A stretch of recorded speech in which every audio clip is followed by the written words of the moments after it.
എല്ലാവർക്കും നമസ്കാരം. ഇന്നത്തെ വീഡിയോ ഷെയർ ചെയ്യാൻ പോകുന്നത് വളരെ ടേസ്റ്റിയായ ഉള്ളിച്ചോറിൻ്റെ റെസിപ്പിയാണ്. വെറും 5 മിനിറ്റ് മതി ഇത് തയ്യാറാക്കിയെടുക്കാൻ.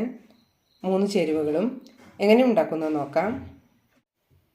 ഉള്ളിച്ചോറ് ഉണ്ടാക്കുന്നതിനായി 3 കപ്പ് ചോറാണ് എടുത്തിരിക്കുന്നത്. പാകത്തിന് വേവിച്ചെടുക്കണം. വെന്ത് കുഴയാൻ പാടില്ല. അതുപോലെ തന്നെ 30ഓളം ചെറിയ ഉള്ളി എടുത്തിട്ടുണ്ട്. ഇത് ചെറുതായി മുറിച്ചെടുക്കാം.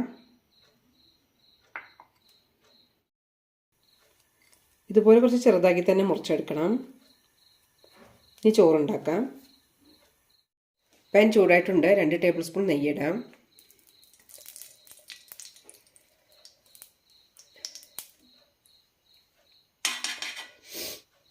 ഇതിലേക്ക് കടുക്, കറിവേപ്പില അങ്ങനെയൊന്നും ഇടാൻ പോകുന്നില്ല. ചെറിയ ഉള്ളി മാത്രം മതി. നന്നായി വഴറ്റിയെടുക്കാം.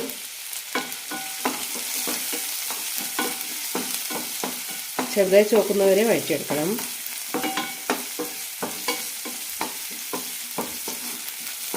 ഈ ചോറിലേക്ക് ഇനി കറിയുടെ ആവശ്യമില്ല, അങ്ങനെ തന്നെ കഴിക്കാം. അച്ചാറോ ഒരു പപ്പടമോ എല്ലാം മതി.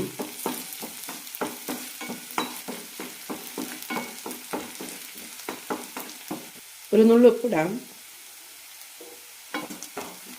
ബാക്കി ഉപ്പ് ചോറ് ചേർക്കുമ്പോൾ ഇടാം.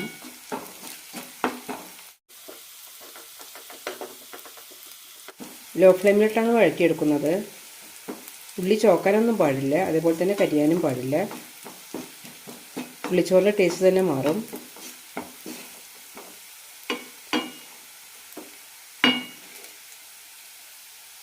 ഇതുപോലെ ആയാൽ മതി. ഇനി ഇതിലേക്ക് ചോറ് ചേർക്കാം.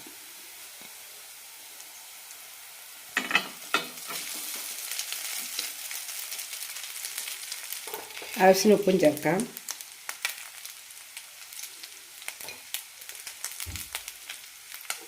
നന്നായി മിക്സ് ചെയ്യാം.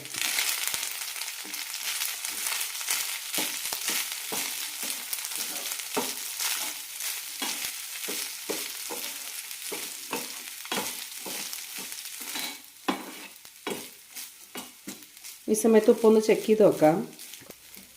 ചോറെല്ലാം നന്നായി ചൂടായിട്ടുണ്ട്. ഇനി ഫ്ലെയിം ഓഫ് ചെയ്യാം. വളരെ ടേസ്റ്റിയായ ഉള്ളിച്ചോറ് റെഡിയായിട്ടുണ്ട്. വളരെ സിമ്പിളായ റെസിപ്പി. എല്ലാവരും ഒന്ന് ട്രൈ ചെയ്ത് നോക്കൂ.